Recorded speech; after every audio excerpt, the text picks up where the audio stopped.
Baby നിനക്കൊരു കാര്യം അറിയോ, ഞാൻ ഈ എയർപോർട്ട്സ് ചാർജിന് വെച്ചിന് എന്നിട്ട് സ്വിച്ച് ഇടാൻ മറന്നുപോയി.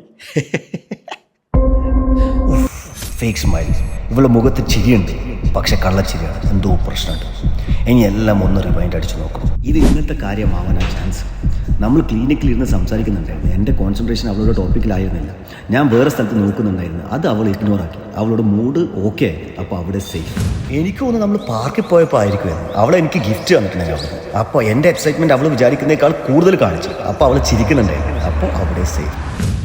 പിന്നെ അവൾ വീട്ടിലേക്ക് പോയി. അപ്പോൾ ഞാൻ അവൾക്ക് മെസ്സേജ് അയച്ച് ചോദിച്ചു നീ വീട്ടിലെത്തിയോ എന്ന്. അപ്പോൾ അവിടെയും സേഫ്. പിന്നെ എനിക്കൊന്നൊരു 10 മണിയാകുമ്പോൾ എനിക്ക് കുറച്ച് റീൽസ് സെൻഡ് ആക്കി. അപ്പോൾ എനിക്ക് നല്ല ഓർമ്മയുണ്ട്, ഞാൻ എല്ലാത്തിനും റിയാക്ട് ആക്കിയാണ്. അപ്പോൾ അവിടെയും സേഫ്. ഇനിയിപ്പോൾ എന്താണാവോ? ഓ, ഇത് ഇന്നലെ നൈറ്റ് ഓൾ എനിക്കൊരു മെസ്സേജ് അയച്ചു, എന്നിട്ട് ഓൾ അത് ഡിലീറ്റ് ആക്കി. അപ്പോൾ പ്രശ്നം എന്താണെന്ന് വിചാരിച്ചാൽ ഞാൻ അവളോട് ചോദിച്ചിട്ടില്ല ആ മെസ്സേജ് എന്തായിരുന്നു എന്ന്. എൻ്റെ എന്തിനാണ് അവൾ ആ മെസ്സേജ് ഡിലീറ്റ് ആക്കിയത്? അപ്പം അതാണ് പ്രശ്നം.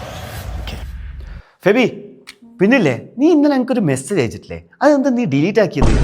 നീ സാധാരണ ഡിലീറ്റ് ആക്കല്ല, എന്തോ ഒരു ഇമ്പോർട്ടൻറ്റ് കാര്യമായതുകൊണ്ടാണ് ഡിലീറ്റ് ആക്കി. നീ കണ്ടിനാ? പിന്നെ ഞാൻ കണ്ടിന്. ഞാൻ വിചാരിച്ചു എന്താ ഇന്ന് രാവിലെ ചോദിക്കുന്നു, പക്ഷെ ഞാൻ എന്നെ കണ്ടിട്ട് ചോദിക്കാന്ന് വിചാരിച്ചു. അതെന്താ നീ അയച്ചത്? അതൊന്നുമില്ല, അത് just love you. Love you നാ? Love you too baby. അന്ന് ബേബി അന്ന് പിന്നെ വർക്ക്ഔട്ട് ചെയ്യാം അല്ലേ? തരാം, സപ്പോർട്ട് തരാം.